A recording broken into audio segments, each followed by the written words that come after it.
당나귀 까디숑 세기르 백작 부인 지음 오라스 까스텔리 그림 원용옥 손성림 옮김. 착한 주인 자크. 나는 풀밭에 혼자 남았다. 혼자 남았다는 사실이 슬프고 꼬리도 아팠다. 나는 당나귀가 사람보다 낫다는 생각을 하고 있었다. 그때 부드러운 손이 나를 쓰다듬었다. 그리고 다정한 목소리로 나에게 말하였다. 사람들이 너한테 몹쓸 짓을 했구나. 이리 오렴. 불쌍한 당나귀야. 우리 할머니 집에 가자. 할머니는 내 옛날 주인들보다 먹이도 훨씬 많이 주고 잘 보살펴 주실 거야. 너 진짜 말랐구나. 돌아보니 5살 정도 되어 보이는 작은 소년이었다.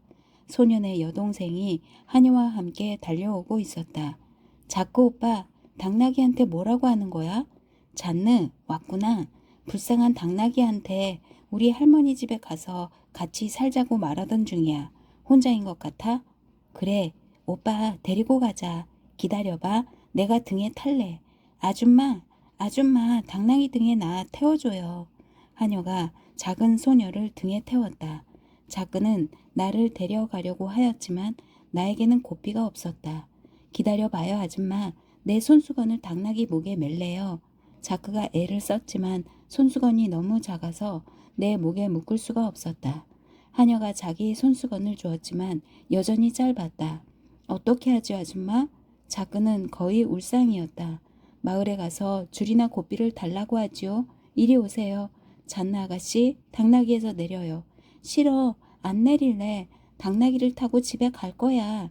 잔느가 내 목에 매달리며 말하였다. 하지만 당나귀를 걷게 할 고삐가 없잖아요. 돌로 만든 당나귀처럼 꼼짝 않는 것 좀 봐요.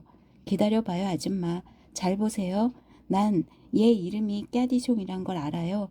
트랑시 아주머니가 그렇게 말했거든요. 내가 쓰다듬고 입도 맞춰주면 나를 따라올 거예요. 자크가 내 곁으로 오더니 나를 쓰다듬으며 귀에다 대고 속삭였다. 우리 꼬마 까디숑, 걷자. 부탁해. 가자. 이 착한 소년의 믿음이 내 마음을 움직였다. 나를 걷게 하려고 채찍으로 때리지 않고 우정으로 부드럽게 대해준 것이 기뻤다. 소년이 말을 마치자마자 나는 걷기 시작하였다. 아줌마 봐요. 내 말을 알아들었어요. 나를 좋아하는 거예요. 자크는 너무 좋아서 얼굴이 빨개지고 행복에 겨워 눈을 반짝이며 소리쳤다. 그리고 내게 길을 알려주려고 앞서서 달려갔다. 당나귀가 무슨 말 귀를 알아듣는다고 그래요? 계속 여기 있는 것이 지겨우니까 걷는 거지요. 하지만 아줌마, 나를 따라오고 있잖아요. 그건 주머니 속에 있는 빵 냄새를 맡고 그러는 거예요. 그러면 아줌마, 얘가 굶주렸다고 생각해요? 그럼요. 얼마나 말랐는지 좀 보세요. 맞다. 내 빵을 까디숑한테 줄 생각을 못했네. 자크는 주머니에서 빵을 꺼내서 내게 내밀었다. 내가 굶주려서 자크를 따라간다고 생각하는 하녀 때문에 나는 기분이 나빴다. 나는 무엇을 좀 얻어 먹으려고 자크를 따라가는 것이 아니라는 것을 보여주고 싶었다. 또 잔느를 등에 태우고 가는 것은 내가 친절하기 때문이라는 것도 밝히고 싶었다. 그래서 자크가 내미는 빵을 먹지 않고 손만 핥았다. 아줌마, 아줌마, 까디숑이 내 손을 핥았어요. 내 빵이 탐났던 게 아니에요. 잘 보셨죠? 나를 좋아해서 따라오는 거예요. 빵을 얻어 먹으려고 나를 따라온 게 아니라고요. 흔하지 않은 좋은 당나귀를 갖게 되었나 보네요. 하지만 당나귀는 모두 고집이 세고 못됐어요. 그래서 전 당나귀가 싫어요. 오, 아줌마, 까디숑은 그렇지 않아요. 얼마나 착한지 두고 보세요. 그게 얼마나 오래 갈지 보죠. 뭐. 나하고 잔나한테는 항상 이렇게 착하게 굴 거지, 까디숑. 나는 고개를 돌려 자크를 다정하게 바라보았다. 내 눈빛은 정말 부드러웠다. 어린 나이였지만 자크는 내 마음을 이해하였다. 그리고 나는 고개를 돌려 화가 난 눈으로 하녀를 쏘아보았다. 그러자 하녀가 외쳤다. 저 못되게 쳐다보는 눈빛 좀 봐. 정말 못됐어. 나를 잡아먹을 것처럼 보네. 아줌마, 왜 그런 말을 해요? 나를 안고 싶어 하듯이 다정하게 바라보는 걸요? 둘 다 옳았다. 나는 자크와 잔느 그리고 집에서 나에게 친절하게 대해주는 사람들에게는 착하게 굴기로 결심하였다. 그리고 나에게 욕하거나 나를 못살게 구는 하녀 같은 사람에게는 못되게 굴기로 마음먹었다. 그러나 이 생각은 나중에 나 자신을 불행하게 만들기도 하였다. 이야기를 하면서 걷다 보니 자크의 할머니가 사는 플레르빌 성에 도착하였다. 나는 교육을 잘 받은 당나귀처럼 길에 나 있는 풀도 뜯어 먹지 않고 문 앞에 얌전히 서 있었다. 잠시 후에 자크가 할머니와 함께 나타났다. 오셔서 보세요, 할머니. 얼마나 상냥한지, 얼마나 저를 좋아하는지 보세요. 하녀 아줌마 말은 듣지 마세요. 부탁이에요. 자크는 두 손을 꼭 모아 쥐면서 말하였다. 아줌마 말을 믿으면 안 돼요, 할머니. 부탁이에요. 잔느도 오빠를 따라서 말하였다. 어디 그렇게 유명하다는 당나귀 좀 보자꾸나. 할머니가 다가와 나를 만지고 쓰다듬고 귀도 잡아보고 손을 내 입에 대기도 하였다. 나는 물려고 하지 않고 뒤로 물러나지도 않았다. 그저 할머니가 하는 대로 가만히 두었다. 내 말대로 이 당나귀는 아주 얌전해 보이는구나. 그렇죠, 할머니. 정말 착하죠. 우리가 데리고 있어도 되겠지요? 얘들아, 나도 이 당나귀가 아주 착하다는 생각이 든단다. 하지만 우리 당나귀가 아닌데 어떻게 우리가 데리고 있을 수 있겠니? 주인에게 데려다 줘야지. 얘는 주인이 없어요, 할머니. 진짜 주인이 없어요, 할머니. 잔느는 오빠가 하는 말을 그대로 따라 하였다. 뭐라고? 주인이 없다고? 말도 안 돼. 진짜예요, 할머니. 정말이라니까요. 지난번 시합 때 깨디숑이 1등을 한 덕에 상을 받았던 트랑시 아주머니가 그렇게 말했어요. 어떻게 이 당나귀가 트랑시 아주머니를 위해서 달리고 1등을 했단 말이냐? 자기를 위해서 달리게 했다면 아주머니가 누군가에게서 깨디숑을 빌렸겠지. 아니에요, 할머니. 얘가 혼자 왔어요. 다른 당나귀들과 달리고 싶었나 봐요. 트랑시 아주머니는 이 당나귀가 1등을 해서 상을 받으면 그 상금을 가지려고 시합 참가비를 낸 것뿐이에요. 주인은 없어요. 이름은 깨디숑이에요. 얼마 전에 죽은 가엾은 폴린느의 당나귀예요. 폴린느가 죽고 나서 그의 부모님이 깨디숑을 쫓아버렸어요. 그래서 겨우내 숲속에서 살았나 봐요. 깨디숑이라고 불이 났을 때 자기 꼬마 주인을 구한 그 깨디숑이란 말이지. 아, 깨디숑을 알게 되어서 무척 기쁘구나. 정말 훌륭한 당나귀야. 할머니는 주위를 돌면서 나를 오랫동안 바라보았다. 나에 대한 소문이 좋아서 나는 기뻤다. 그래서 뽐내려고 콧구멍을 크게 열고 갈기도 흔들어댔다. 하지만 정말 말랐구나. 가엾은 녀석. 주인들을 위해 그렇게 열심히 일했는데 제대로 보답을 받지 못했구나. 우리가 데리고 있자 사랑해주고 보살펴줘야 할 사람들한테서 버림받고 쫓겨났다면 우리가 데리고 있자꾸나. 블랑씨를 부르렴 우리 외양간에 좋은 자리를 마련해 주라고 하마. 할머니는 나에게 도움을 받고도 보답하지 않은 사람들을 나무라듯이 말하였다. 기뻐하며 달려나간 자크가 블랑씨와 함께 돌아왔다. 블랑씨, 아이들이 데려온 당나귀예요. 외양간에 데려가 마실 것과 먹을 것 좀 주세요. 나중에 주인한테 보내야 하는 겁니까? 아니에요. 주인이 없대요. 폴리느가 죽고 나서 쫓겨난 그 유명한 깨디숑이래요. 마을에 왔는데 우리 아이들이 풀밭에 버려진 것을 발견했대요. 그래서 데려왔어요. 이제 우리가 데리고 있을 거예요. 잘하셨습니다. 전국을 찾아봐도 이 녀석만한 당나귀는 없을 겁니다. 저도 이 당나귀에 대한 놀라운 이야기를 많이 들었어요. 사람들이 그러는데 우리들이 하는 이야기도 이해한다고 합니다. 나중에 아시게 되겠지요. 자, 우리 깨디숑 귀리를 먹으러 가자. 나는 몸을 돌려 블랑씨를 따라갔다. 말귀를 알아듣나 보네. 정말 놀라운 일이구나. 할머니는 안으로 들어갔다. 작과 잔느는 나를 따라 외양간까지 왔다. 그곳에는 말 2마리와 당나귀 1마리가 있었다. 블랑씨는 자크의 도움을 받아 내 자리를 잘 만들어 주었다. 그리고 귀리를 가지러 갔다. 더여도 블랑 아저씨 부탁이에요. 깨디숑은 많이 먹어야 해요. 굉장히 많이 달렸거든요. 하지만 자크 도련님, 귀리를 너무 많이 주면 깨디숑이 기운이 넘쳐 올라타지 못하게 될 테고 잔나 아가씨도 못 태울 거예요. 깨디숑은 착하니까 우리를 태워줄 거예요. 나는 굉장히 많은 양의 귀리를 받았다. 내 옆에는 물이 가득 든 양동이도 있었다. 나는 목이 말라서 양동이의 물을 반이나 마셨다. 이렇게 착한 작근의 집에 온 것이 기뻤다. 귀리를 맛있게 먹고 나서 집더미 위에 누웠다. 나는 왕이 된 듯한 기분으로 잠이 들었다.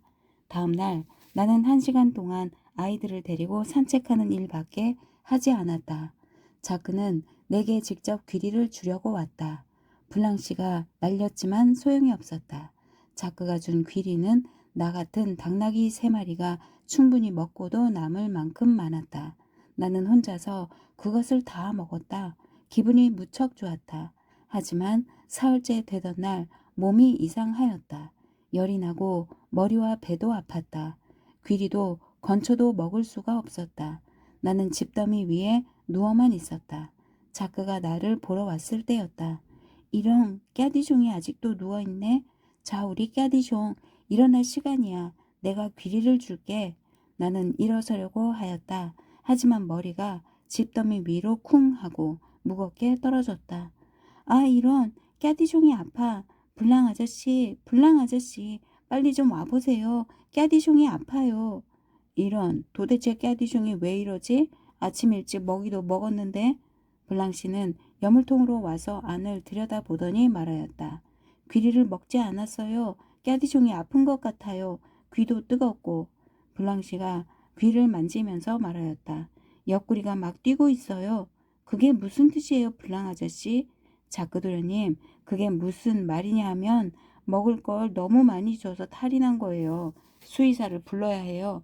수의사가 뭐예요? 겁에 질린 자크가 말하였다. 말들을 보살펴주는 의사예요. 봐요. 자크도련님, 제가 미리 말씀드렸잖아요. 이 불쌍한 당나귀는 힘든 생활을 했어요. 지난 겨우내 제대로 먹지 못한 데다 숲속에 있느라 배고픔과 추위에 떨었을 거예요. 털 빛깔과 몸이 마른 것을 보면 알지요. 그런데 달리기 시합이 있던 날 갑자기 힘을 많이 쓴 거예요. 귀리를 조금만 주고 목을 축일 정도의 물만 주었어야 했는데 너무 많이 줬잖아요. 이런 맙소사, 불쌍한 깨디송, 죽으면 어떻게 하지? 그러면 그건 다 내 잘못이야. 불쌍한 꼬마가 흐느끼면서 말하였다. 아니에요, 자크도련님. 그런 일로 죽지는 않아요. 하지만 피를 뽑고 풀밭에 놓아주어야 해요. 피를 뽑으면 아프잖아요. 그렇지 않아요? 보면 알 거예요. 수의사를 기다리면서 제가 피를 뽑을 거예요. 저는 보지 않을래요. 안 볼 거예요. 틀림없이 굉장히 아플 거야. 자크는 달려나갔다. 그동안에 블랑씨는 주사기를 들어 내 목에 핏줄에 대고 짧게 두드렸다. 곧 피가 나왔다. 피가 흐르는 동안 나는 몸이 편안해지는 것을 느꼈다. 머리도 더 이상 무겁지 않았다. 숨도 막히지 않았다. 나는 금세 다시 일어설 수 있게 되었다. 블랑씨가 피를 멈추게 하고 내게 밀기울 죽을 주었다. 그리고 1시간 뒤에 풀밭에 풀어주었다. 몸이 조금 나아지긴 하였지만 완전히 나은 것은 아니었다. 그동안에 자크와 잔느는 나를 보살펴 주었다. 그 은혜는 평생 잊지 못할 것이다. 꼬마들은 하루에도 몇 번씩 나를 보러 왔다. 몸을 숙여 풀을 뜯는 것이 힘들까봐 내게 풀을 뜯어다 주었다. 채소잎들, 양배추, 당근도 많이 가져다 주고 매일 저녁 나를 외양간에 데려다 주곤 하였다. 여물통에는 언제나 내가 좋아하는 것들이 가득 들어 있었다. 소금간이 된 맛있는 감자 껍질도 있었다. 자크는 내가 잘 때 머리가 너무 났다며 자기 베개를 주려 하였다. 잔느는 밤에 잘 때 추울까봐 자신의 이불을 갖다 주려고 하였다. 어느 날은 내가 추울까봐 담요를 다리에 덮어주기도 하였다. 내가 꼬마 주인들에게 얼마나 고마워하는지 말을 할 수가 없어서 속상하였다. 꼬마들 덕분에 마침내 몸이 다 나았다. 도둑. 자크가 사촌들과 함께 숲으로 당나귀를 타고 산책 나가는 날이었다. 몸이 다 나아서 나도 산책을 따라가게 되었다. 아이들은 모두 안뜰에 모여 있었다. 이웃 마을 당나귀들도 많이 왔다. 달리기 시합대에 있었던 당나귀들이 거의 다 왔다. 아이들의 어머니들도 모두 당나귀를 타고 산책을 가기로 하였다. 아버지들은 게으른 당나귀가 있으면 때리려고 막대를 하나씩 들고 옆에서 걸어가기로 하였다. 떠나기 전에 누가 제일 좋은 당나귀를 탈 것인지를 두고 사람들이 좀 다투었다. 모두가 나를 타고 싶어 하고 아무도 양보하지 않았다. 결국 제비 뽑기로 각자 타고 갈 당나귀를 정하게 되었다. 나는 자크의 사촌인 루이를 태우게 되었다. 자크가 숨어서 눈물을 닦는 모습이 보였다. 그 모습을 보지 않았더라면 나도 그 결정을 무척 기뻐하였을 것이다. 자크는 나를 바라볼 때마다 눈물을 흘렸다. 하지만 나는 자크를 위로할 수 없었다. 자신이 하고 싶어도 할 수 없는 일이 있다는 것을 자크도 배워야 하였기 때문이다. 결국 자크도 그 결정을 받아들였다. 다른 당나귀 등에 타면서 사촌 루이에게 말하였다. 루이, 카디종을 너무 빨리 몰지 마. 아니면 내가 너무 뒤떨어지게 되니까. 왜 내가 뒤떨어지는 게 되는데 너는 나처럼 빨리 몰 수 없어? 까디숑은 이 고장에 어떤 당나귀보다도 빨리 달리거든. 그걸 내가 어떻게 알아? 지난번 마을 축제 때 당나귀들이 달리기 시합을 하는 걸 봤거든. 까디숑이 1등이었어. 루이는 자크와 함께 천천히 가기로 약속하였다. 자크가 타고 있던 내 친구도 잘 달리는 당나귀였다. 그래서 나는 천천히 가려고 너무 조심하지 않아도 되었다. 다른 당나귀들도 우리를 잘 따라오고 있었다. 우리가 도착한 숲에서 아이들은 옛날 성당과 오래된 수녀원의 아름다운 유적을 보기로 하였다. 하지만 그 유적지에 대한 소문이 좋지 않았다. 그래서 사람들은 여럿이 함께 가는 것이 아니면 그곳에 가기를 꺼렸다. 밤이면 그 유적지 밑에서 신음소리와 외침소리, 쇠사슬 부딪는 소리가 난다고 사람들이 말하였다. 많은 여행객들이 그 이야기를 무시하고 혼자 유적지에 갔다가 다시는 되돌아오지 못하였고 그 후로 아무도 그들에 대한 얘기를 듣지 못하였던 것이다. 사람들은 당나귀에서 내려 우리들이 풀을 뜯어 먹게 해 주었다. 부모들은 아이들 손을 잡고 가까이 붙어 있으라고 하였다. 나는 멀리 떨어져 유적지로 들어가는 사람들을 걱정스럽게 바라보았다. 그리고 당나귀 무리에서 빠져나왔다. 수녀원에서 조금 떨어진 숲의 위쪽으로 갔다. 그리고 반쯤 무너진 둥근 아치 밑에서 햇빛을 피하고 있었다. 그런데 갑자기 아치 밑에서 소리가 들렸다. 나는 무너진 벽에 몸을 착 붙이고 있어서 아무에게도 들키지 않고 멀리 볼 수 있었다. 소리는 점점 커졌다. 땅 밑에서 들려오는 것 같았다. 곧 덤불 숲에서 남자 머리 하나가 나타났다. 아무도 없어. 그 남자가 주위를 둘러보고 나서 조용히 말하였다. 어이 친구들 나와도 돼. 모두 당나귀 한 마리씩 재빨리 데리고 가. 남자는 한쪽으로 서서 다른 남자들에게 길을 터주면서 말하였다. 도둑 들인 것 같았다. 당나귀가 도망가면 쫓아가느라고 고생하지 말고 그냥 돌아와. 재빨리. 그리고 소리 없이 해. 명령이야. 도둑들은 엄청 큰 나무들이 우거진 숲을 따라 미끄러져 들어갔다. 그 사람들은 조심스러우면서도 재빠르게 움직였다. 당나귀들은 숲의 가장자리에 있는 그늘에서 풀을 뜯고 있었다. 정해진 신호에 따라 도둑들은 각자 당나귀 고삐를 잡고 숲으로 이끌었다. 당나귀들은 버티지도 않고 바보처럼 끌려가고 있었다. 양도 그보다 더 바보 같지는 않을 것이다. 잠시 후에 도둑들은 아치 밑에 있는 숲에 다다랐다.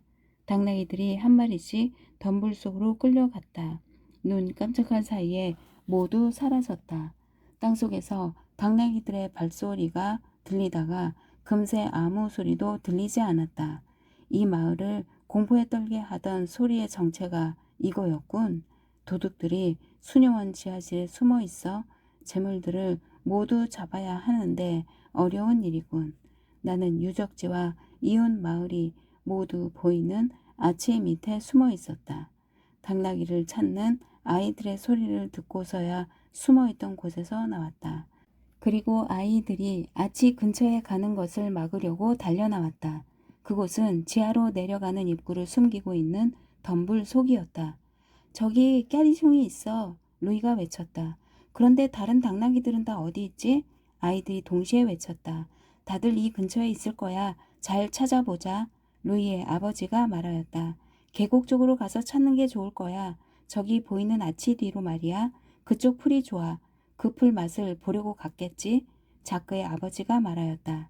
나는 사람들에게 위험이 닥칠까봐 겁이 났다.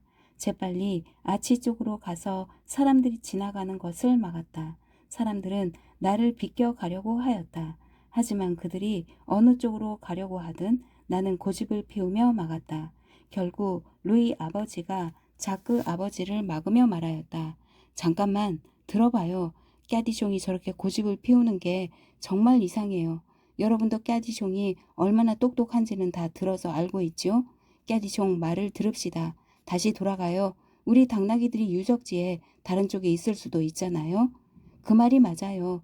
누군가 마구 밟은 것처럼 아치 근처의 풀이 짓밟혔어요. 당나귀들을 도둑 맞았다고 생각해요. 아버지들은 아이들을 데리고 있던 어머니들한테 되돌아갔다. 나는 가벼운 마음으로 아버지들을 따라갔다. 사람들이 도둑들과 맞닥뜨리지 않고 산책을 끝낸 것은 천만 다행이었다. 사람들은 조용조용히 이야기하면서 모여들었다. 그리고 나를 불렀다. 이제 어떻게 하죠? 당나귀 한 마리가 우리 아이들 모두를 태울 수는 없잖아요. 깨디숑에게 작은 아이들만 태우죠. 큰 아이들은 우리와 걸어가고요. 자, 이리 오렴 깨디숑. 어디 몇 사람이나 태울 수 있는지 보자꾸나. 사람들은 장루아, 앙리에뜨, 자크, 루이를 내 등에 태웠다. 아이들은 하나도 무겁지 않았다. 나는 아이들을 전혀 힘들이지 않고 태울 수 있다는 것을 보여주려고 종종 걸음을 쳤다. 워워, 깨디숑, 천천히. 우리가 아이들을 잡고 갈 수 있게 천천히 가자. 나는 천천히 걸었다. 주위에는 큰 아이들과 어머니들이 따라오고 있었다. 아버지들은 맨 뒤에서 천천히 오고 있었다. 엄마, 왜 아빠들이 우리 당나귀들을 찾지 않는 거예요? 앙리가 물었다. 아빠들은 누군가 우리 당나귀들을 훔쳐갔다고 생각하시는 거야. 그러니 찾아봐도 소용없지. 훔쳐갔다뇨? 전 아무도 못 봤는데요. 나도 못 봤단다. 하지만 아치 근처에 발자국들이 있었어. 엄마, 그러면 도둑들을 찾아야죠. 피에르가 말하였다. 그건 위험한 짓이야. 당나귀를 13마리나 훔쳐갔다면 도둑이 꽤 많을 거야. 무기도 있을 테고. 그러면 우리 아빠들이 다치거나 죽을 수도 있잖아. 어떤 무기 엄마? 몽둥이나 칼이지. 어쩌면 권총도 있을지 몰라. 그건 정말 위험하잖아요. 아빠가 삼촌들과 그냥 돌아오신 것은 정말 잘하신 일 같아요. 까미유가 어머니에게 말하였다. 그러니 빨리 집으로 돌아가자. 돌아가면 아빠와 삼촌들이 마을에 가셔야 하거든. 왜 그렇게 하는데요, 엄마? 피에르가 물었다. 경찰에 알려서 우리 당나귀들을 다시 찾아야지. 그 유적지에 간 게 잘못이야. 까미유가 말하였다. 왜? 아주 멋졌잖아. 마들렌이 말하였다. 하지만 위험했잖아. 만약 도둑들이 당나귀 대신에 우리를 잡아갔으면 어떡할 뻔했니? 말도 안 돼. 우리는 수가 많잖아. 엘리자베스가 말하였다. 도둑들도 많아. 까미우가 다시 물었다. 우리 모두 열심히 싸웠을걸? 뭘 갖고 싸우니? 우리는 몽둥이도 없는데. 발도 있고 주먹도 있고 이도 있잖아. 나는 먼저 막 핥혔을 거야. 그리고 손가락으로 눈을 찔렀을 거야. 그 전에 도둑이 널 해쳤을지도 모르지. 피에르가 말하였다. 해친다고? 그러면 아빠는? 엄마는? 너는 우리 부모님이 도둑들이 나를 해치게 내버려 두실 것 같아? 엘리자베스가 물었다. 너보다 너희 부모님을 먼저 해쳤을 거란 얘기야. 마들렌이 대답하였다. 그러면 내 생각엔 도둑이 한 30명쯤 된다는 거야? 적어도 12명 정도는 되었을 거야. 12명 정도라고? 바보 같은 소리. 그러면 그 많은 도둑들이 우르르 몰려다닌다고? 맘대로 생각해. 너하고는 말이 안 통해. 하지만 당나귀를 13마리나 훔쳐갈 정도라면 적어도 그 정도는 된다는 얘기야. 왜? 당나귀 수에 맞추지 그래? 13번째 도둑은 덤으로 얹어서 말이야. 어머니들과 아이들은 이 이야기를 들으며 웃었다. 하지만 둘이 싸우게 될 것 같자 엘리자베스의 어머니는 딸에게 조용히 하라고 타일렀다. 그리고 어쩌면 마들렌의 말이 옳을지도 모른다고 하였다. 그러는 사이 집에 도착하였다. 내 등에 아이를 넷이나 태우고 모두가 걸어서 돌아오는 것을 보고 사람들은 깜짝 놀랐다. 아버지들이 잃어버린 당나귀들을 찾으러 아치 근처로 가려고 하던 것을 내가 막았다고 이야기하였다. 그러자 집에 있던 사람들 모두 이상한 말을 하였다. 어떤 사람은 당나귀들이 악마에게 잡혀서 사라졌다고 하였다. 성당 묘지에 묻혀있는 신부님들이 땅 위를 돌아다니기 위해서 잡아갔다고 말하는 사람도 있었다.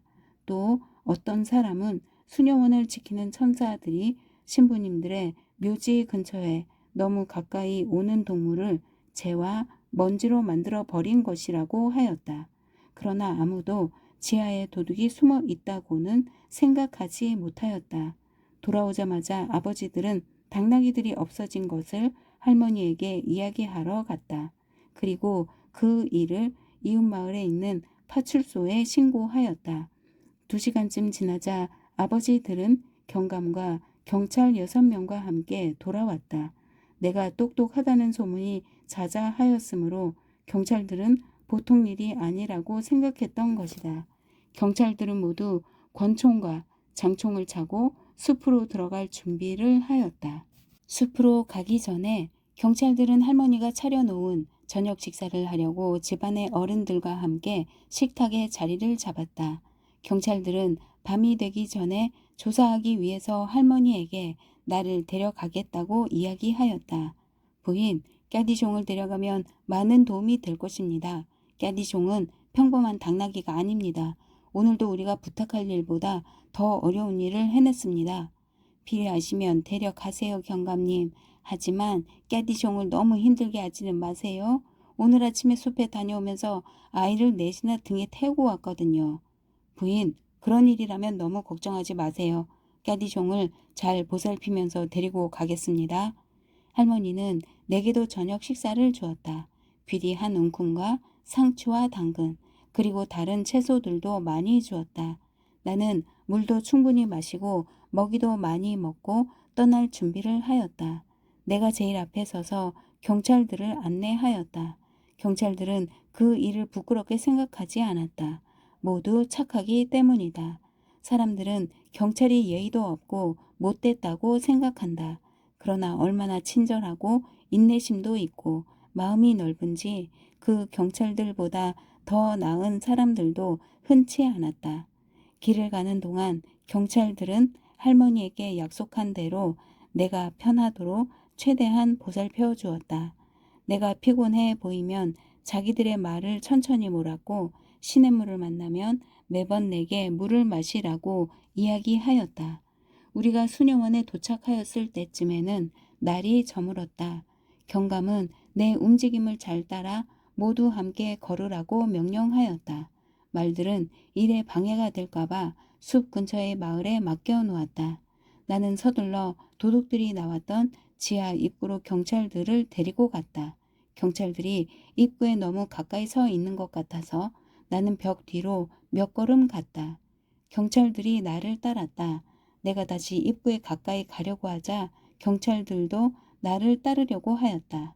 나는 경찰들을 막아섰다. 그제야 경찰들은 내가 무엇을 하려는지 눈치채고 벽을 따라 숨었다. 나는 지하 입구로 가까이 가서 있는 힘껏 울었다. 그러자 지하에 갇힌 당나귀들이 서로에게 질세라 모두 힘껏 울어댔다. 나는 다시 한번 울었다. 그러자 이번에는 아무도 대답하지 않았다. 도둑들이 당나귀가 울지 못하도록 꼬리에 무거운 것을 매달아 놓은 것이다. 당나귀는 울려면 꼬리를 들어야 한다. 꼬리에 무거운 것을 묶어 놓아서 꼬리를 들지 못하니 당나귀들이 잠잠할 수밖에. 나는 입구에서 약간 떨어져 있었다. 그때 덤불숲에서 한 남자가 머리를 내밀면서 밖으로 나왔다. 그리고는 조심스럽게 주위를 살폈다. 나 혼자만 있는 것을 보고는 그 도둑이 말하였다. 이런, 오늘 아침에 우리가 데려오지 않은 고약한 당나귀로군. 이 울보야, 내 친구들한테 가자. 도둑이 나를 잡으려고 할 때 나는 뒤로 살짝 물러났다. 경찰들이 있는 벽 뒤에 구석까지 조금씩 물러났다. 그 도둑은 계속 나를 따라왔다. 이윽고 도둑이 소리를 지를 사이도 없이 경찰들이 그를 덮쳤다. 그리고 팔 다리를 단단히 묶어 바닥에 눕혀 놓았다. 나는 다시 입구로 갔다. 친구에게 무슨 일이 일어났는지 보려고 다른 도둑이 올 것이라는 생각을 하며 다시 울었다. 곧 덤불을 헤치는 소리가 났고 주위를 조심스럽게 살피는 머리가 보였다. 두 번째 도둑도 첫 번째 도둑을 잡은 작전을 써서 잡았다. 그렇게 해서 도둑 6명을 잡았다. 여섯 번째 도둑 다음에는 내가 아무리 울어도 소용없었다. 아무도 나타나지 않았다. 먼저 나간 친구들의 소식을 알려고 나갔던 사람마저 돌아오지 않자 함정이 있다는 것을 도둑들이 알아챈 것이다.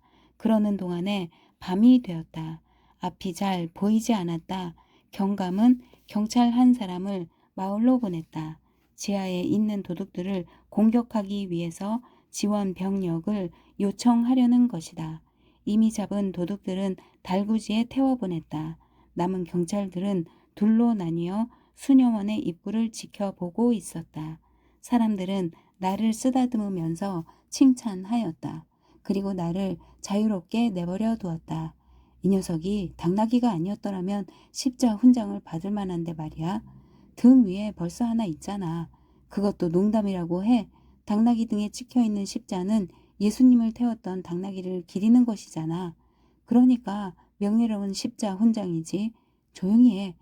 깨디숑이 귀를 세우고 있어. 경감이 낮은 목소리로 말하였다. 아치 쪽에서 이상한 소리가 들렸다. 발걸음 소리가 아니었다. 뿌지직 거리는 소리와 사람들이 외치는 소리 같았다. 경찰들도 그 소리를 들었지만 무슨 소리인지는 알지 못하였다. 그런데 수녀원의 창문과 환기창 틈으로 연기가 새어나왔다. 곧이어 여러 곳에서 불길이 올랐다. 순식간에 사방이 불타기 시작하였다. 문으로 도망치려고 지하에 불을 지른 거야. 경감님, 불을 꺼야 하지요. 잘 지켜. 입구마다 잘 감시해. 도둑들이 나타나면 먼저 장총을 쏴. 그런 다음 권총을 쏘도록 해. 경감은 도둑들의 작전을 잘 알아맞혔다. 도둑들은 자신들의 정체를 들킨 것과 친구들이 잡힌 사실을 알게 되었다. 그래서 경찰들이 불을 끄는 사이 도망치고 친구들을 구하려고 하였던 것이다. 잠시 후 덤불로 잘 가려진 입구에서 나머지 도둑과 두목이 몰래 나오는 것이 보였다. 그쪽에는 3명의 경찰관이 지키고 있었다. 경찰들은 총을 쏘았다. 도둑들이 무기를 쓸 틈을 주지 않았다. 도둑 2명이 쓰러졌다. 세 번째 도둑은 권총을 떨어뜨렸다. 팔에 총을 맞은 것이다. 하지만 두목과 나머지 도둑은 양손에 무기를 들고 경찰들에게 달려들었다. 그들은 마치 사자처럼 싸웠다.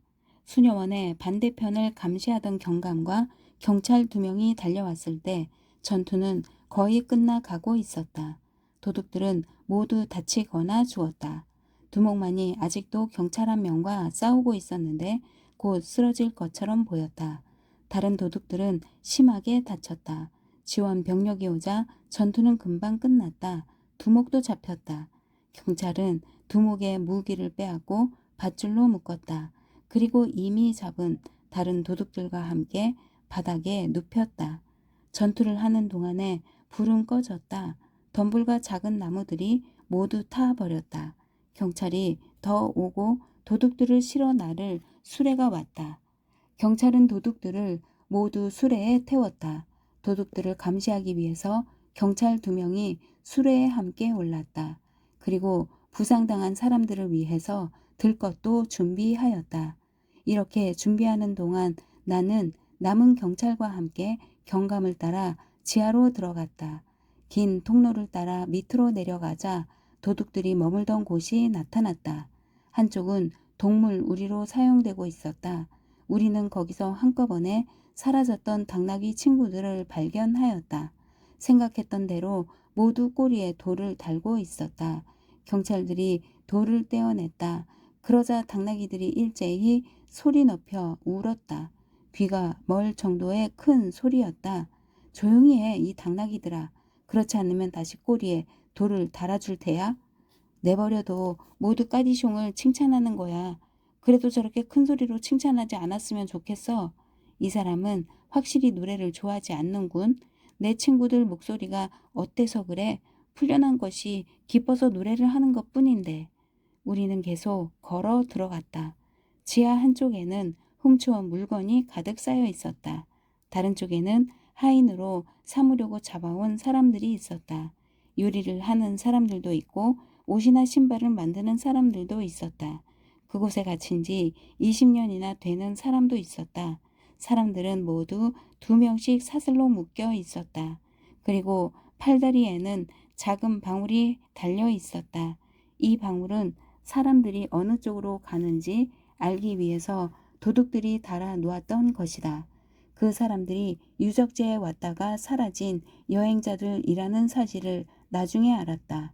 모두 14명이었다. 그들은 도둑들이 세 사람을 눈앞에서 죽였다고 하였다. 둘은 병에 걸렸기 때문에 죽이고 한 사람은 일하지 않겠다고 고집을 부려서 죽였다는 것이다. 경찰들은 이 사람들을 모두 풀어주고 당나귀들은 플레르빌 성으로 데리고 갔다. 부상당한 사람들은 병원으로 데리고 갔다. 도둑들은 모두 재판을 받고 형을 선고받았다. 두목은 사형에 처해지고 나머지는 모두 깨아엔 지방에서 나오지 못하게 되었다. 그 일이 있고 나서 내가 밖에 나가면 사람들은 깨디숑이야. 그 유명한 깨디숑 말이야.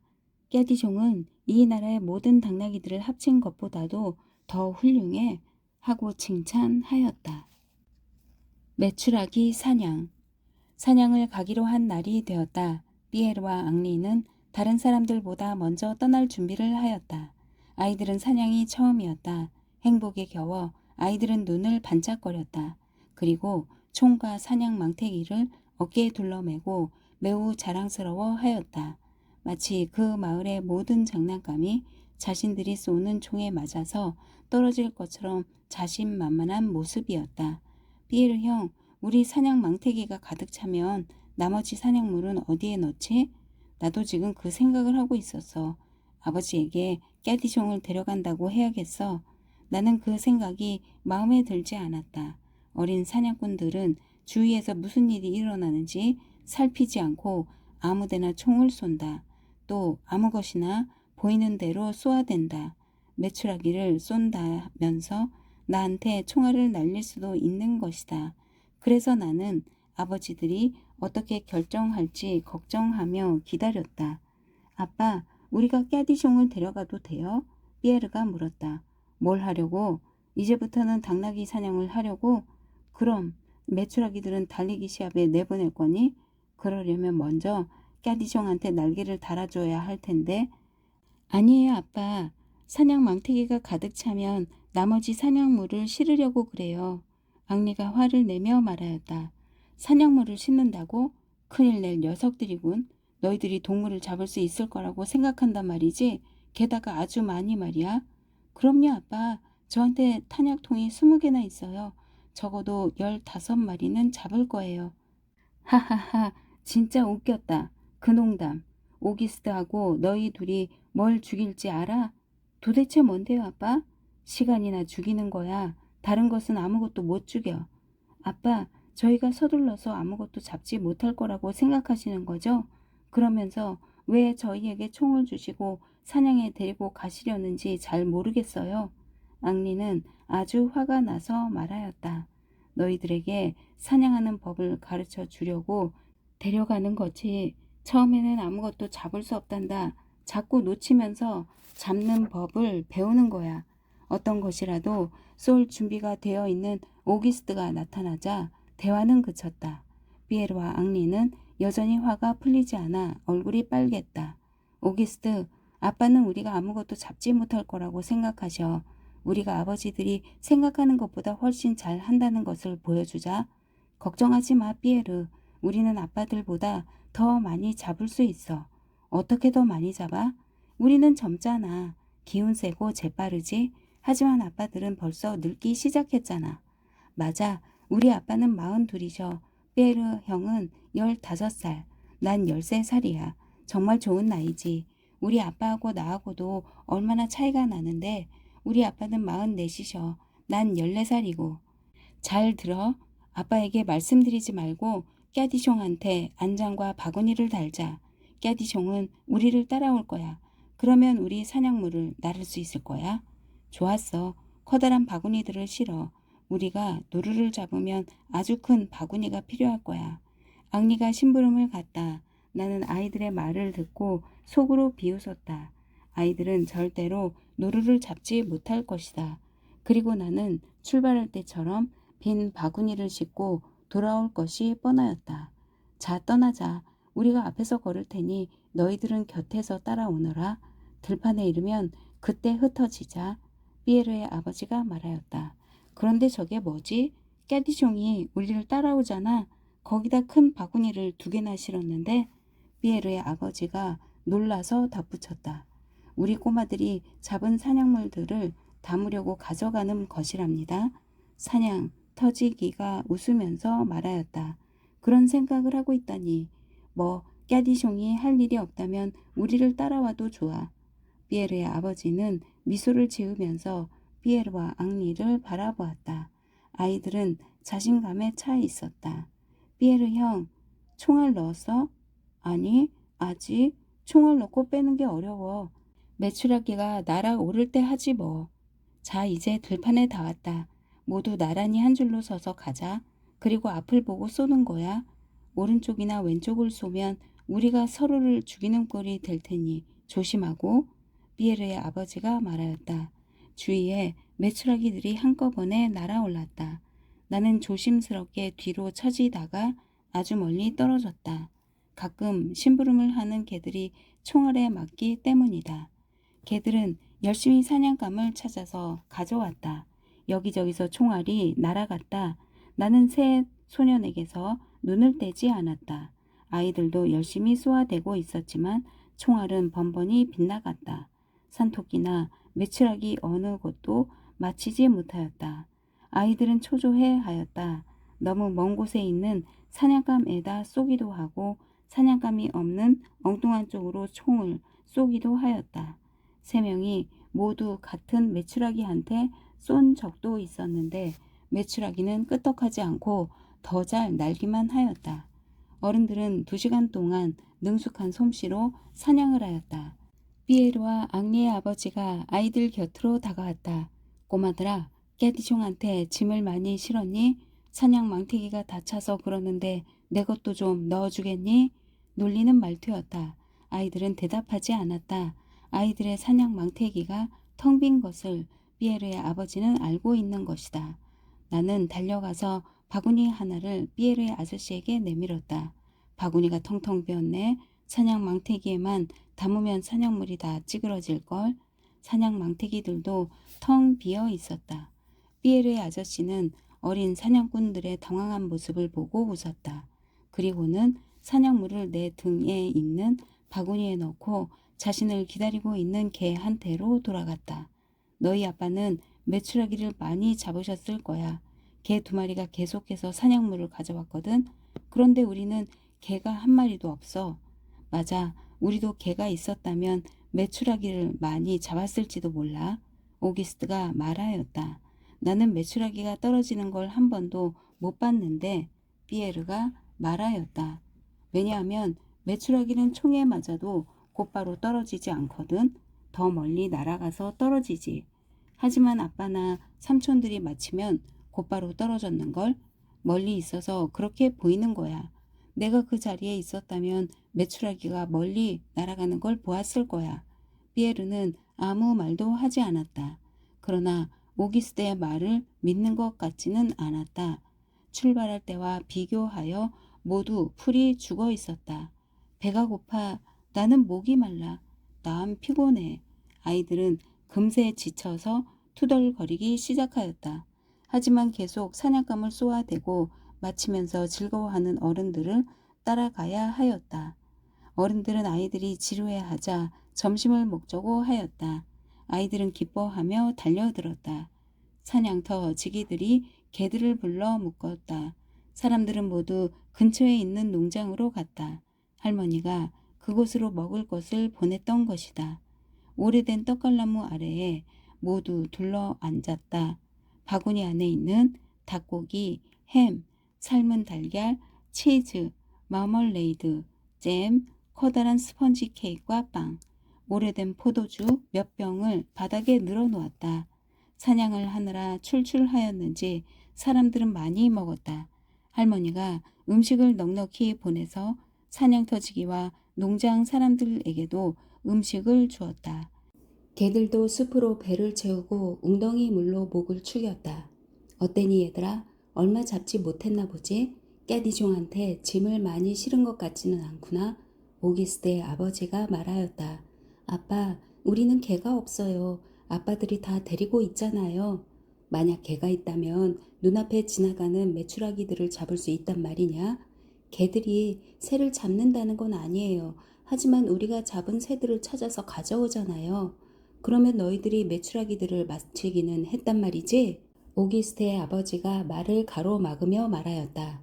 물론이에요. 우리는 새들이 떨어지는 걸 보니까 가져올 수가 없는 거예요. 너희들이 맞췄는데도 떨어지는 걸 못 봤단 말이냐? 네, 우리는 개처럼 눈이 좋지 않잖아요. 오기스트의 아버지와 삼촌들 그리고 사냥터 지기들까지도 웃음보를 터뜨렸다. 아이들은 화가 나서 얼굴이 빨개졌다. 개가 없어서 너희들이 사냥감을 놓쳤다니 점심 식사를 마친 다음에는 너희들 모두에게 개를 한 마리씩 주마. 피에르의 아버지가 말하였다. 개들이 저희를 따라오려고 하지 않을 거예요. 아빠, 개들은 저희를 잘 모르잖아요. 피에르가 말하였다. 개들이 너희를 따라가도록 사냥터 지기 2명을 함께 보내주마. 그리고 너희가 먼저 떠나고 우리는 개들이 따라오지 못하게 30분 뒤에 출발할게. 고마워요, 아빠. 개들만 있으면 우리도 어른들만큼 잡을 수 있을 거예요.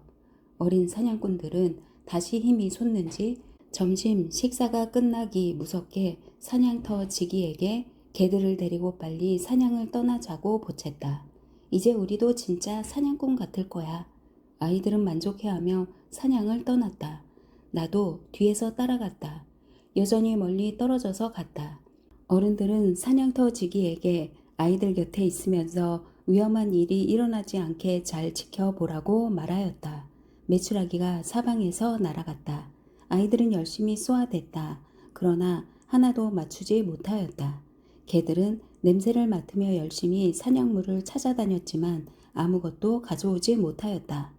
오기스트는 마치지도 못하면서 총을 쏘기만 하는 것에 지쳐버렸다. 그러더니 갑자기 무슨 생각을 했는지 땅 쪽으로 조준을 하고 총을 쏘아댔다. 메추라기가 날아오르기 전에 총을 쏘면 쉽게 맞힐 수 있을 것이라고 생각한 모양이었다. 총소리와 함께 개 한 마리가 고통스러운 소리를 내며 쓰러졌다. 빌어먹을 제일 좋은 개인데. 사냥터 지기가 개한테 달려가면서 외쳤다. 그 사람이 도착하였을 때 개는 이미 죽어 있었다. 머리를 맞은 것이다. 개는 움직이지도 않고 숨도 쉬지 않았다. 한 방 제대로 쏘셨네요, 오기스트 도련님. 이제 사냥은 끝났습니다. 그 사람이 가엾은 개를 바닥에 다시 내려놓으며 말하였다. 오기스트는 당황해서 꼼짝 않고 있었다. 피에로와 앙리는 개가 죽는 것을 보고 무척 놀랐다. 사냥터지기는 화가 났는지 아무 말도 하지 않고 개를 바라보고 있었다. 나는 누가 오기스트의 자만심에 희생되었는지 보기 위해 가까이 다가갔다. 나의 가장 친한 친구 메도르. 얼마나 마음이 아팠는지. 사냥터지기가 메도르를 들어서 내 등의 바구니에 넣었다. 이것이 내가 실어 날라야 할 사냥물이라니. 메도르가 고약한 오기스트 때문에 죽은 것이다. 우리는 농장 쪽으로 돌아갔다. 아이들은 아무 말도 못하였다. 사냥터지기의 입에서는 가끔 험악한 욕설이 튀어나왔다. 나는 오기스트가 호되게 벌을 받아야만 한다고 생각하였다.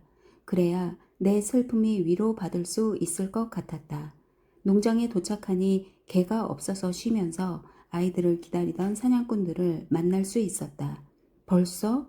우리가 돌아오는 것을 보면서 어른들이 외쳤다.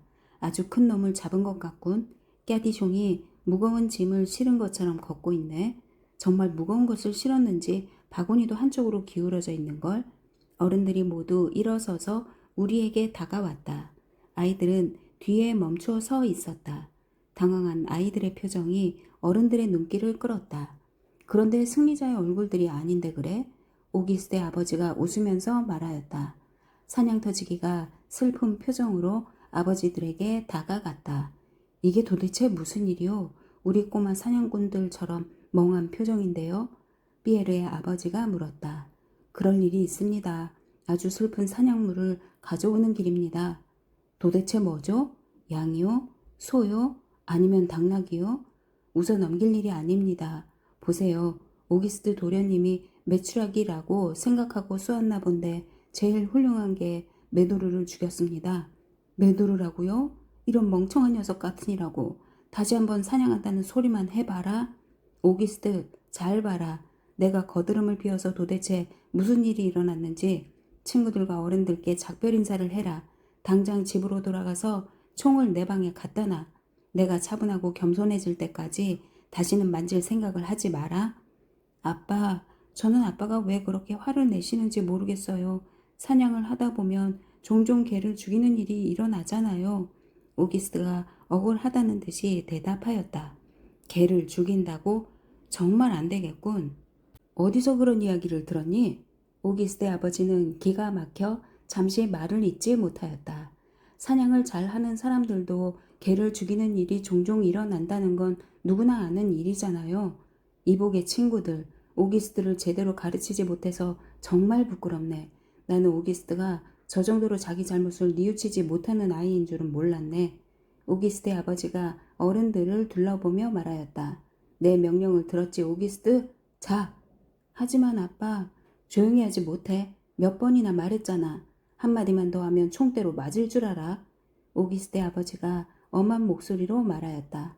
오기스트는 고개를 숙이고 당황한 표정으로 물러났다. 너희들도 봤지? 사람이 자만하면 무슨 일이 일어나는지 말이야. 오늘 오기스트한테 일어난 일은 너희들한테도 일어날 수 있는 일이었어. 너희들 모두 총을 쏘는 것만큼 쉬운 일은 없다고 생각하겠지. 그저 쏘고 싶은 대로 쏘면 되는 줄 알고 말이야. 아침부터 너희 셋 모두 지나치게 들떠 있었다. 어른들의 충고를 무시하더니 결국에는 가엾은 메도르를 죽여버렸구나. 너희들이 사냥을 배울 나이가 된 줄 알았는데 이 일을 겪어보니 아직 어리다는 생각이 드는구나. 1, 2년 후에 다시 생각해보마. 그때까지는 정원에서 애들 놀이나 하면서 지내라. 그게 모두에게 좋을 거야. 아버지의 말씀에 피에르와 앙리는 아무 대꾸도 못하고 고개를 숙였다. 그리고 모두 슬픈 마음으로 집에 돌아왔다. 아이들은 정원에 내 가엾은 친구를 묻을 거라고 하였다. 이제부터 내 친구 메도르 이야기를 하려 한다. 이야기를 듣고 나면 내가 메도르를 얼마나 사랑하였는지 알게 될 것이다. 내 친구 메도르. 나는 오래전부터 메도르를 알고 있었다. 우리가 우정을 나누는 친구가 되었을 때 메도르는 나보다 더 어렸다. 그때 나는 못된 농장 주인의 집에서 구박받으며 살고 있었다. 나는 항상 굶주려 있었다.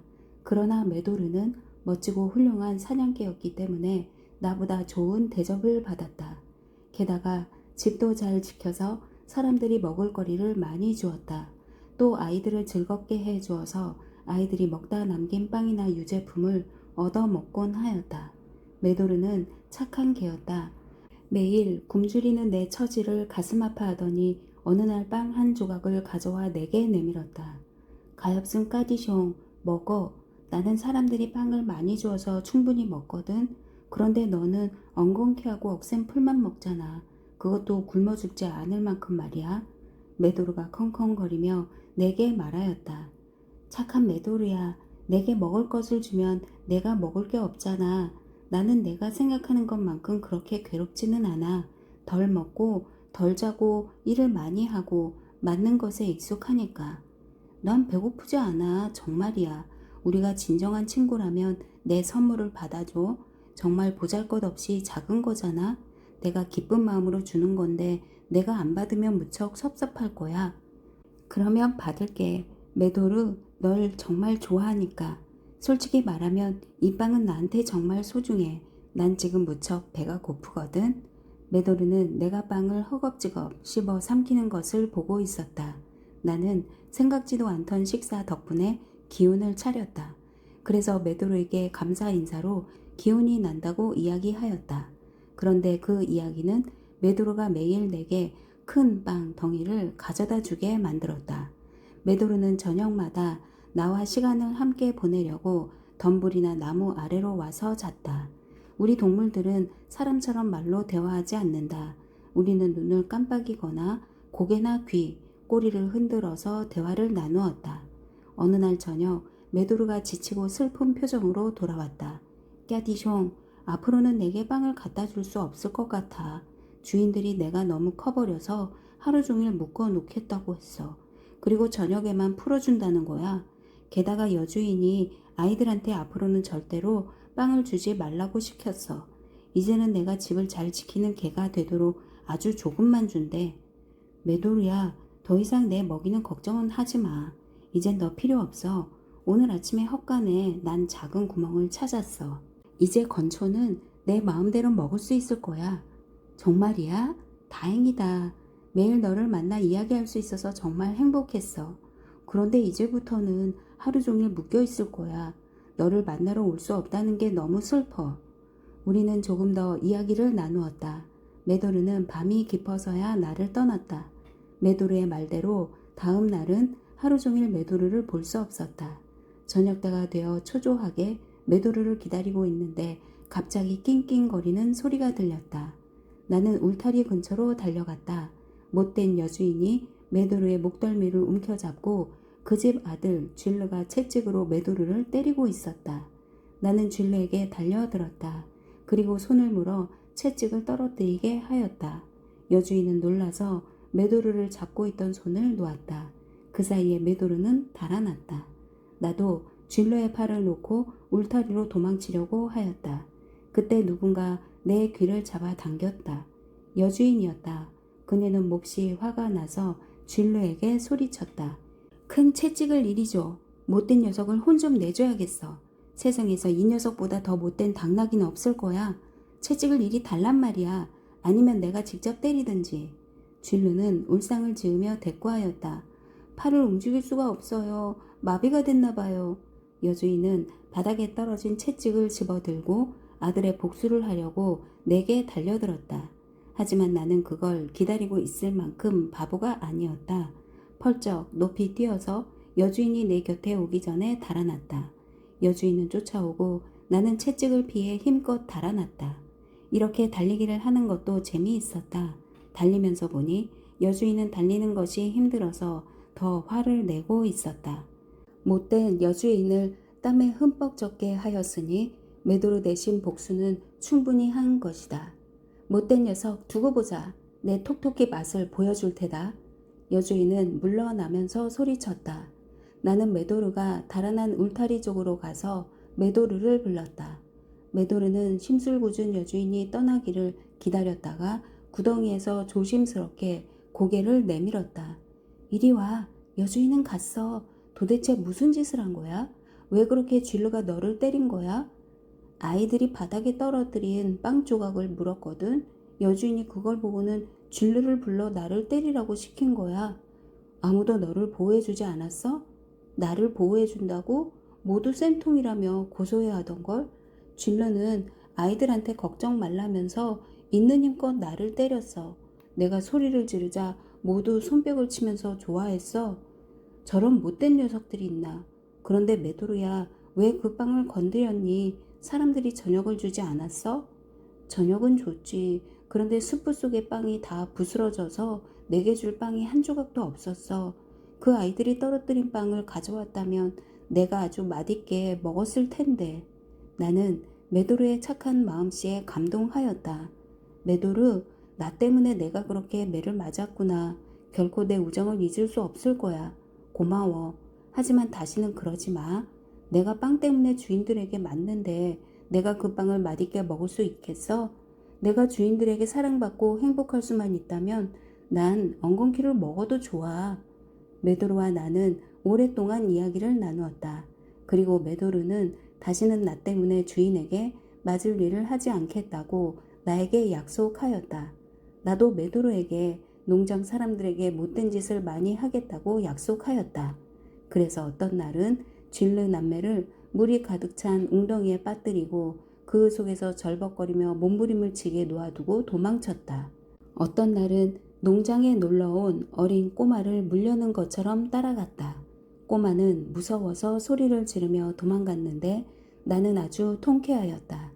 또 어떤 날은 등에 달걀을 가득 실은 채 배가 심하게 아픈 것처럼 길에서 마구 뒹굴었다. 물론 달걀은 다 으스러졌다. 여주인은 무척 화를 냈다. 그러나 그녀는 나를 때리지는 못하였다. 내가 진짜 아프다고 생각했던 것이다. 여주인은 나에게 건초를 주고 보살펴 주었다. 돈을 주고 산 내가 죽으면 손해를 보게 되니 말이다. 나는 그때보다 더 신났던 적이 한 번도 없었다. 저녁에 그 이야기를 메두르게 하면서 배꼽이 빠지게 웃어댔다. 어느 날 울타리에 널어 놓은 세탁물이 보였다. 나는 또 여주인을 골탕 먹이고 싶었다. 그래서 이빨로 그것들을 하나씩 물어다가 거름더미에 던져버렸다. 아무도 내가 하는 짓을 보지 못하였다. 여주인은 세탁물이 없어진 것을 알고는 여기저기 찾았다. 마침내 거름 속에 세탁물이 있는 것을 보았다. 화가 난 여주인은 하녀를 때리고 하녀는 아이들을 때렸다. 아이들은 개와 고양이, 외양간에 있던 소들과 양들을 때렸다. 모두가 소리를 지르고 욕설을 퍼부었다. 메도르와 나는 소동을 지켜보며 또 즐거운 저녁 시간을 보냈다. 그러나 못된 사람들을 벌준다고 하다가 죄 없는 사람에게도 피해를 주었다. 그때마다 메도르가 나를 야단치며 착한 당나귀가 되려고 충고하였다. 하지만 나는 메도르의 말을 듣지 않고 점점 고약해졌다. 어느 날 신사 한 분이 지나가다 메도르를 보고 불러서 쓰다듬었다. 그리고 농장 주인에게서 메도르를 100프랑에 샀다. 농장 주인은 메도르를 팔게 된 것을 너무나 기뻐하였다. 곧 새 주인은 내 가엾은 친구에게 줄을 매서 끌고 가버렸다. 메도르는 떠나면서 슬픈 눈길로 나를 바라보았다. 나는 혹시나 울타리에 구멍이나 있을까 싶어 찾아보았다. 하지만 틈이란 틈은 다 막혀 있었다. 나는 친구와 작별 인사도 할 수 없었다.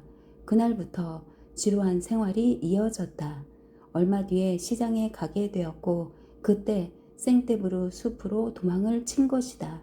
메도르를 다시 만나기 전까지 갖은 모험을 하면서도 메도르가 자꾸만 보고 싶었다. 자크의 삼촌과 사촌들이 플레르빌 성에 오던 날이었다. 그들과 함께 오는 메도르를 보고 얼마나 기뻤는지. 메도르가 달려와 나를 쓰다듬었다. 사람들은 우리가 금세 친해져 함께 다니는 것이 신기하였을 것이다. 그 이유도 모른 채. 메도르는 내가 착한 주인들 밑에서 행복하게 지낸다는 말을 듣고 몹시 기뻐하였다.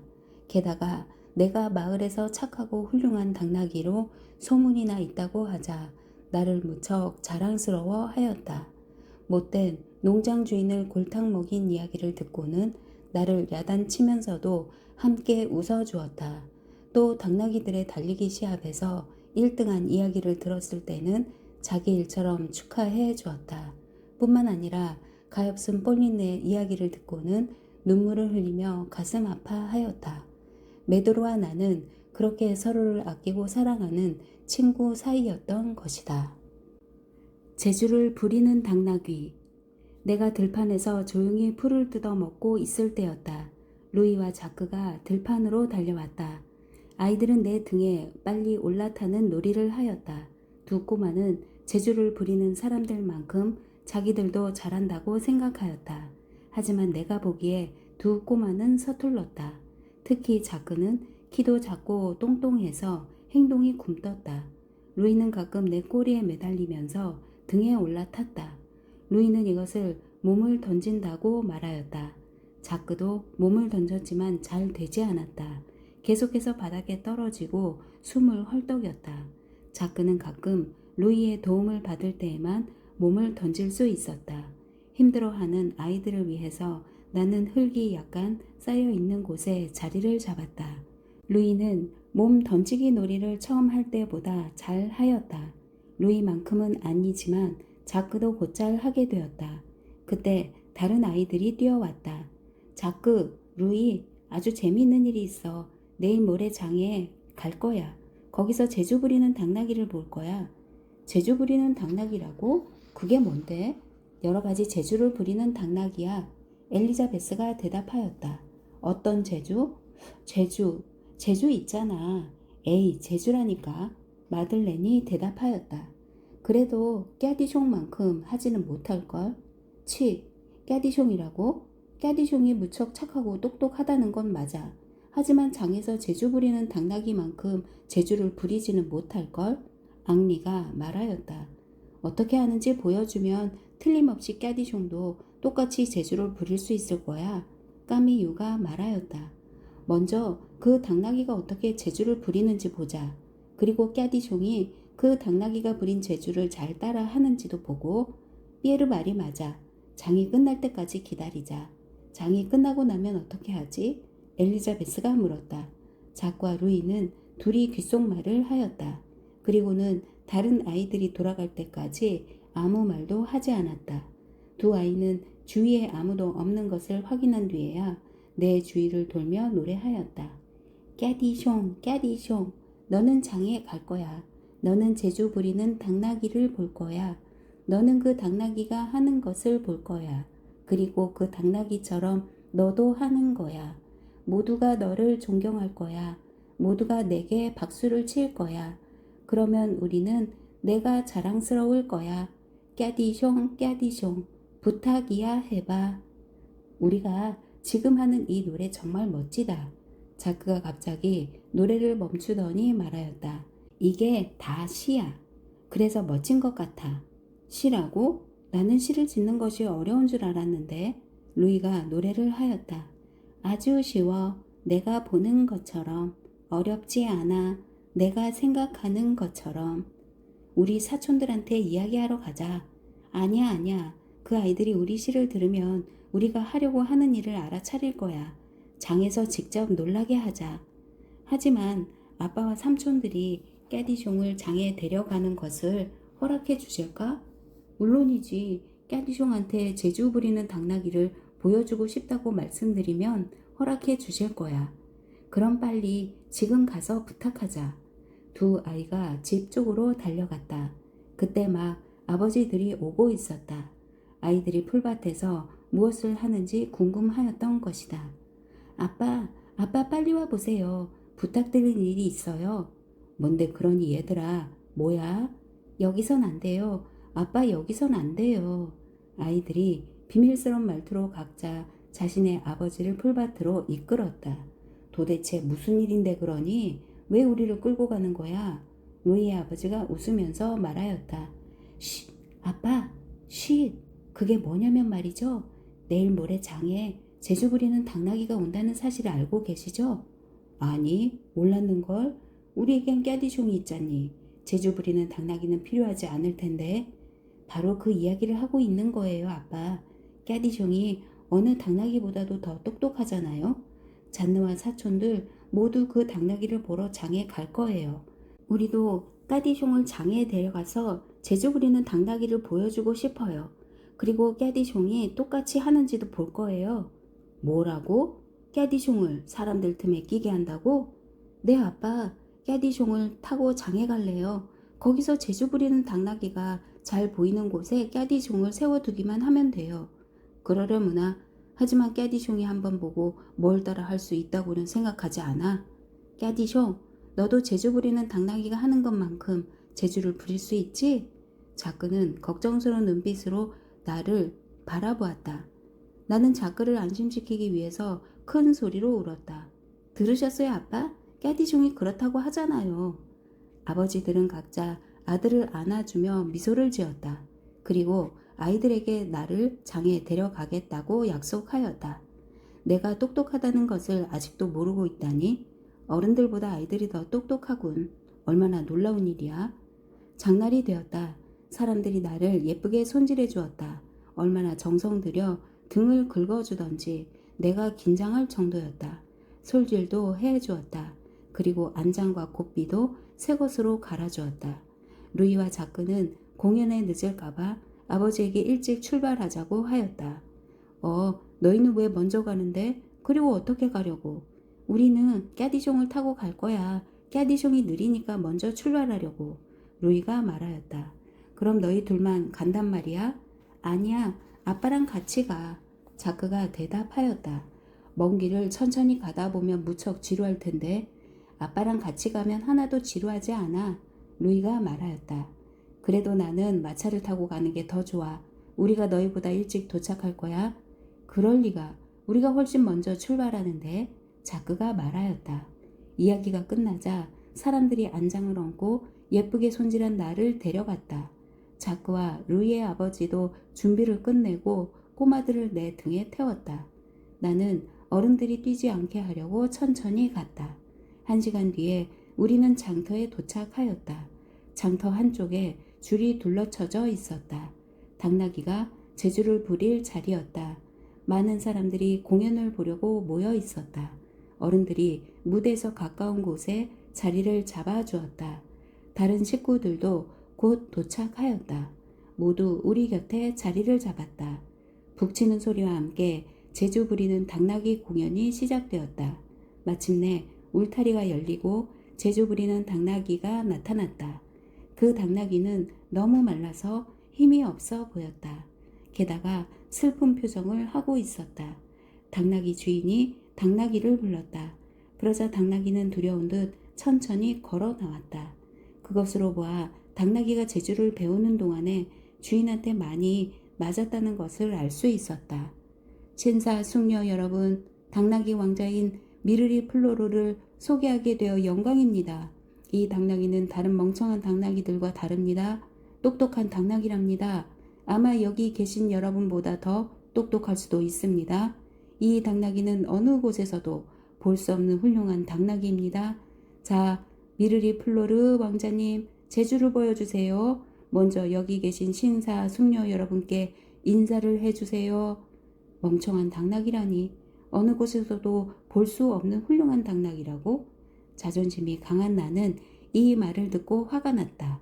그래서 공연이 다 끝나기 전에 주인에게 복수하기로 마음먹었다. 미르리 플로르가 세 걸음 앞으로 나왔다.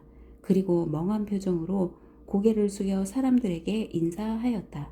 자, 미르리 플로르, 여기 계신 여러분 중에 가장 아름다운 부인에게 이 꽃을 갖다 드리세요. 구경 온 사람들의 반가량이 꽃을 받기 위해 손을 내밀었다. 미르리 플로르는 무대 가장자리를 한 바퀴 돌더니 뚱뚱하고 못생긴 부인 앞에서 멈추었다. 알고 보니 부인은 당나귀 주인의 아내였고 손에는 설탕 조각을 들고 있었다. 미르리 플로르는 그 손에 꽃을 놓았다. 나는 사람을 제대로 볼 줄 모르는 미르리 플로르의 행동에 화가 났다. 그래서 줄을 넘어 무대로 뛰어들었다.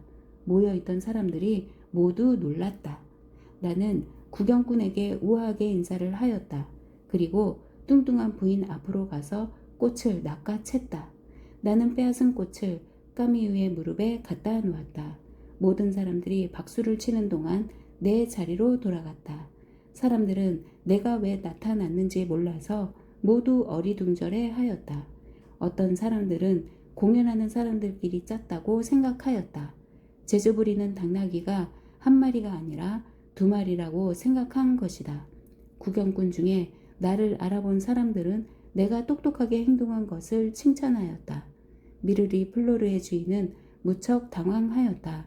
그러나 공연의 주인공인 미르리 플로르는 별로 상관하지 않는 것 같았다. 당나귀들 중에는 바보가 별로 없지만 내 생각에 미르리 플로르는 정말 바보인 것 같았다. 주위가 조용해지자 당나귀 주인이 다시 미르리 플로르를 불렀다. 미르리 플로르, 이리 와요. 아름다운 부인을 알아봤으니 이제는 이 신사 숙녀들 중에서 바보를 알아맞혀 보세요. 이 모자를 여기 모인 사람들 중에서 제일 바보의 머리 위에 씌워주세요. 주인은 색색까지의 방울이 달린 멋진 당나귀 모자를 주었다. 미르리 플로르는 모자를 물었다. 그리고 얼굴이 빨갛고 뚱뚱한 소년에게 갔다. 그 소년은 미르리 플로르가 꽃다발을 주었던 뚱뚱한 부인과 닮아 있었다. 미르리 플로르 주인의 아들이자 함께 공연하는 사람이라는 것을 쉽게 알 수 있었다. 저 사람이 당나귀를 모욕한 것에 대해 복수할 때가 왔군. 사람들이 내 고삐를 미처 잡기도 전에 나는 다시 한번 공연장에 있는 미르리 플로르한테 달려갔다. 그러고 나서 미르리 플로르가 뚱뚱한 소년의 머리에 씌우려던 모자를 빼앗았다. 나는 모자를 입에 물고 미르리 플로르 주인에게 쏜살같이 달려갔다. 그의 어깨에 내 앞발을 얹고 모자를 머리에 씌우려고 하였다. 그러자 그는 나를 거칠게 밀어내며 화를 냈다. 구경꾼의 박수 소리와 웃음소리가 귓가에서 맴돌았다. 당나귀 만세! 진짜 똑똑한 당나귀는 바로 저 당나귀야. 구경꾼의 박수 소리에 더 으쓱해졌다. 그래서 미르리 플로르 주인에게 당나귀 모자를 씌우려고 다시 한번 앞발을 그의 어깨 위로 올렸다. 그 사람이 뒤로 물러나면 나도 앞으로 다가갔다.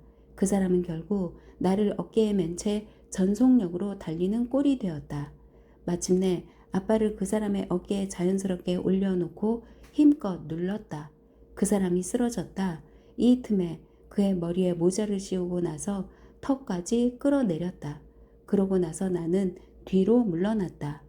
그 사람이 일어섰다. 그러나 앞이 제대로 보이지 않아 곧바로 쓰러졌다. 그는 좀 어지러운지 제대로 일어서지 못하고 빙빙 돌기만 하였다. 나는 장난을 완벽하게 끝내려고 우스꽝스럽게 허둥대는 그 사람의 흉내를 냈다. 가끔씩 그의 귀에 대고 크게 울어대느라 흉내 내기를 멈추기도 하였다. 그리고 뒷발로 서서 그 사람 주위를 뛰어다녔다. 사람들이 박수를 치고 발을 구르며 배꼽을 잡고 웃었다. 공연이 끝나자 사람들이 나를 가까이서 보고 만지려고 내게로 모여들었다. 그들은 나를 축혀 세우며 모르는 사람들에게 내 이름을 가르쳐 주었다. 그 사람들은 내가 했던 많은 일들을 이야기하였다. 그 중에는 맞는 것도 있고 틀리는 이야기도 있었다. 어떤 사람은 내가 혼자서 불을 껐다고 하였다. 또 주인이 잠들어 있는 4층으로 올라가 침대에서 자고 있던 주인을 깨웠다고도 하였다. 불이 너무 많이 번지자 내가 주인을 등에 업고 4층에서 뛰어내렸다고 이야기하는 사람도 있었다.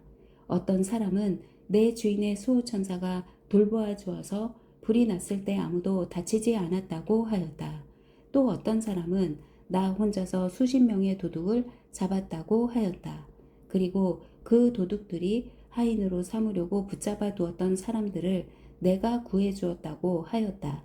또 다른 사람은 내가 그 마을에서 빠른 말들이 달리는 시합에서 1등을 하였다고 하였다.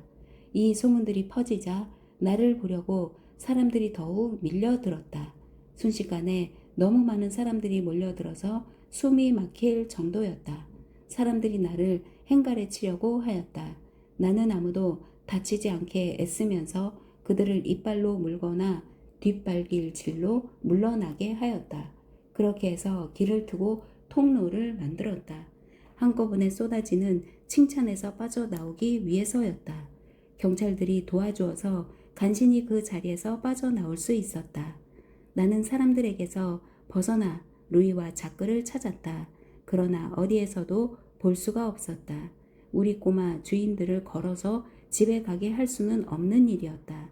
나는 근처에 있는 외양간으로 들어가 보았다. 아무도 없었다. 모두 떠난 것이다.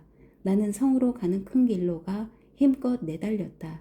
곧 어른들과 아이들이 함께 탄 마차를 따라잡았다. 까디숑이다. 저기 까디숑이 오고 있어. 마차가 멈추었다. 자크와 루이가 마차에서 내렸다. 내게 입을 맞추고 칭찬하면서 같이 걸어가려고 하자 다른 아이들도 모두 내렸다. 까디숑의 머리가 좋다고 말했잖아. 얼마나 똑똑한지 다들 봤지? 까디숑이 바보 같은 당나귀와 그 주인이 재주 부리는 걸 정말 잘 따라했어. 맞아. 하지만 까디숑이 당나귀 주인한테 왜 그렇게 모자를 씌우려고 고집을 부렸는지 모르겠어. 그 사람이 바보이고 당나귀 모자가 바보에게 씌우는 표시라는 것을 알았을까? 피에르가 말하였다. 다 안 거야. 그러니까 까디숑의 머리가 좋다는 거지. 까미유가 말하였다. 하하하. 까디숑이 거기 모였던 숙녀들 중에서 내가 제일 예쁘다고 꽃을 주었기 때문에 그렇게 말하는 거지? 엘리자베스가 말하였다. 아니야. 그런 생각은 하지도 않았어. 나도 무척 놀랐는걸. 나는 까디숑이 그 꽃을 우리 엄마한테 주면 좋겠다고 생각했어. 그곳에 모였던 사람들 중에 제일 아름다운 사람은 바로 우리 엄마니까. 내가 내 엄마를 대신하는 거야. 그리고 내 생각에 숙모 말고는 까디숑이 다른 사람에게 꽃다발을 줄 수 없었을 거야. 피에르가 말하였다. 그러면 나는 못생겼단 말이야? 마들렌이 말하였다. 못생기지 않았어. 하지만 각자 보는 눈이 다르거든. 까디숑의 눈에는 까미유가 제일 아름다워 보였던 거지. 예쁘고 못생겼다는 말보다 까디숑한테 어떻게 그 사람의 말을 다 알아들었는지 물어보는 게 낫겠다. 엘리자베스가 말하였다. 까디숑이 말을 못하는 게 얼마나 유감스러운지 모르겠다. 우리한테 많은 이야기를 해줄 수 있을 텐데. 앙리에트가 말하였다. 까디숑은 우리 말을 알아들을 거야. 나는 어떤 인형에 대한 이야기를 읽은 적이 있어. 그 인형은 보고 들은 것을 전부 다 글로 써 놓았어. 그럼 그걸 믿는다는 거야? 앙리가 물었다. 물론 믿지. 어떻게 인형이 글을 쓸 수 있어? 그 인형은 새 깃털로 된 아주 작은 펜으로 밤마다 자기가 겪은 일을 글로 썼어. 그리고 침대 밑에 숨겨놓았지. 가엾은 엘리자베스. 그런 이야기를 믿다니. 인형 이야기를 쓴 것은 어떤 부인이야? 책을 더 재미있게 만들려고 그 부인이 마치 자신이 그 인형인 것처럼 쓴 거야. 마들렌이 말하였다. 그러면 진짜 인형이 썼다는 걸 안 믿는 거야? 당연히 안 믿지. 나무나 가죽으로 만들어진 인형이 어떻게 생각하고 보고 듣고 또 글을 쓸 수가 있겠어? 이야기가 오가는 동안 성에 도착하였다. 아이들은 집에 남아있던 할머니에게 달려갔다. 그리고 내가 얼마나 사람들을 놀라게 하고 즐겁게 해 주었는지 다 이야기하였다. 까디숑은 정말 놀랐구나. 똑똑한 당나귀들을 많이 봤지만 까디숑만큼 똑똑한 당나귀는 한 번도 본 적이 없구나. 할머니가 나를 쓰다듬으며 말하였다. 우리 까디숑, 내가 살아있는 동안에는 너를 팔지 않을게. 약속하마. 너를 정성껏 보살펴 줄게. 그러나 나는 할머니의 나이를 생각하니 한숨이 절로 나왔다. 그때 할머니는 59살이었고 나는 겨우 9살이나 10살 정도였다. 사랑하는 꼬마 주인님, 할머니가 돌아가셔도 나를 데리고 있어줘요. 부탁이에요. 나를 팔지 마세요.